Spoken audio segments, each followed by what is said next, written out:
दुख एक ऐसा भाव जो हम चाहे ना चाहे हमारे जीवन में आता ही है,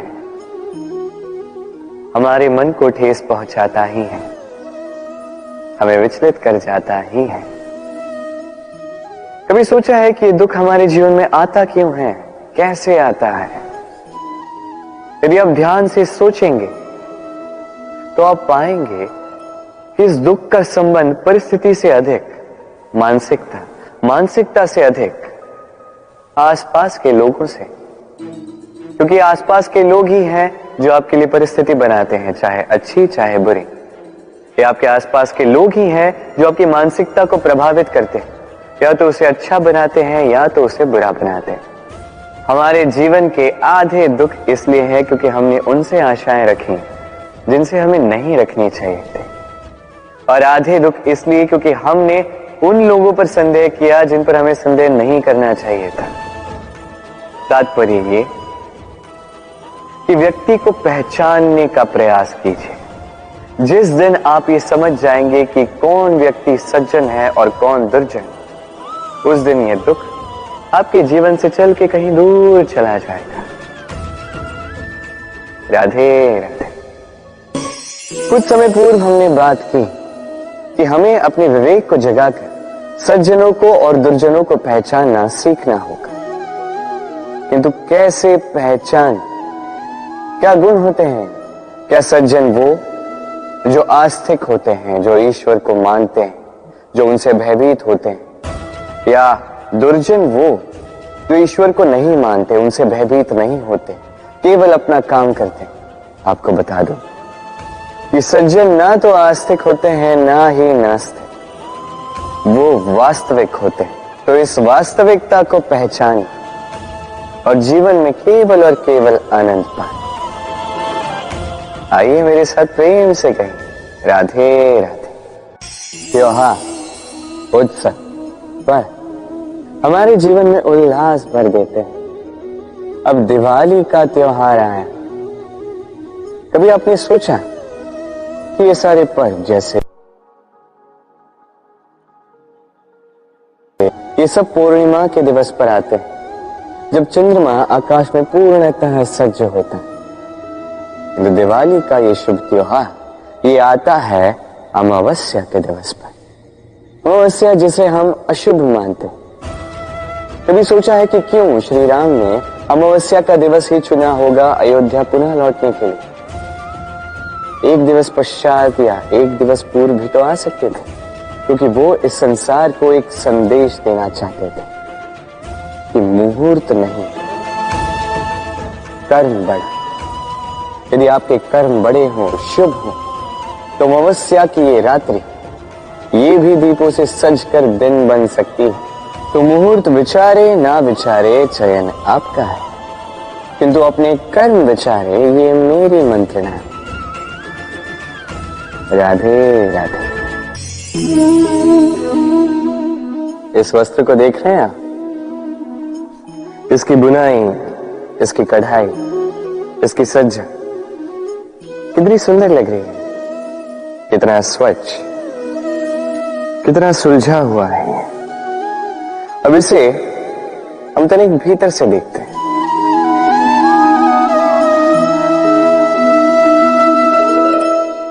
क्या आप भी वही देख रहे हैं जो मैं देख रहा हूं? यही होता है हमारे व्यक्तित्व के साथ भी, यही होता है। ये सारी उलझनें जो है, हमें सुलझने के लिए इन उलझनों का सामना करना ही पड़ता है। तो इन उलझनों से कभी भयभीत मत होइएगा, ये बस आपको एक सुलझे हुए मार्ग की ओर ले जा रही है। राधे राधे। हाथ के भी कितने रूप होते हैं। कुछ स्नेह के नाते आपसे मिलते हैं तो कुछ प्रहार बनकर आप पर गरजते हैं, कुछ मित्रता के नाते आपके ओर बढ़ते हैं तो कुछ शत्रुता में आपको खींच ले जाते हैं। किंतु कभी सोचा है कि कौन सा हाथ अधिक मूल्यवान?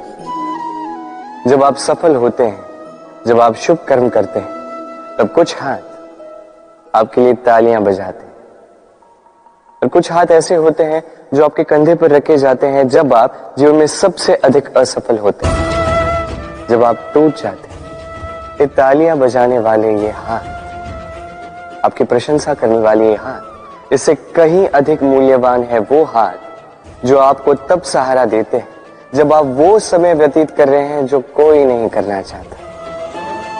ये आपका संबल बनते हैं और यही संबल है जो जीवन को जीने का आधार आपको देता है। तो एक दूसरे का संबल बनकर रहिएगा, जीवन में सदैव सुख पाएंगे। राधे राधे। मनुष्य, प्रत्येक मनुष्य किसी से प्रेम करता है, किसी से घृणा, किसी का आदर करता है तो किसी का तिरस्कार करता है। मनुष्य कुछ भी हो सकता है, स्वस्थ हो सकता है, रोगी हो सकता है, धनी हो सकता है, निर्धनी हो सकता है, मित्र हो सकता है, शत्रु भी हो सकता है, यदि कुछ नहीं हो सकता तो अस्पर्श, छुआछूत ईश्वर की दृष्टि में सबसे बड़ा पाप है। ये जो मनुष्य का शरीर है ये ईश्वर की देन है, ये उसका मंदिर है। हर शरीर में ब्रह्मा जी निवास करते हैं, तो इस शरीर का अपमान करना, इसे छूने से भी कतराना, ये कभी ना करना। इस जीवन में छुआछूत कभी ना करना। ईश्वर की जो देन है उसका सम्मान करना सीखो। आइए मेरे साथ प्रेम से कहिए, राधे राधे। प्रेम और चाह समान लगता है किंतु है नहीं, इनमें बहुत अंतर है। देखा जाए तो प्रेम और चाह कभी एक हो ही नहीं सकते। अब यदि मैं आपको उदाहरण दूं, यदि आप इस पुष्प को चाहते हैं तो आप इसे इसकी डाली से तोड़कर अपने पास रखें, किंतु यदि आप इससे प्रेम करते हैं तो आप प्रतिदिन आकर इसकी जड़ों को जल देंगे ताकि ये और खिले। बस यही है अंतर चाह और प्रेम। चाह स्वार्थ बन जाता है, जहां प्रेम प्रेम परमार्थ बनता है। तो चाह नहीं, प्रेम कीजिए, जीवन धन्य हो जाए। राधे राधे।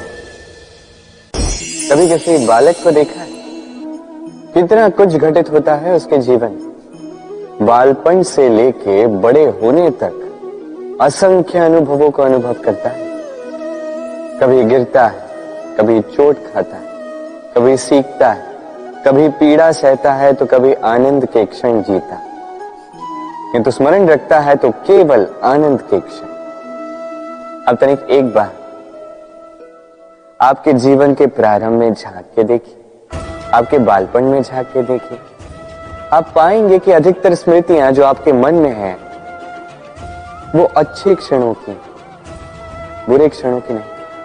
इसीलिए ये बालपन ये सुखी होता है, ये निश्चिंत होता है।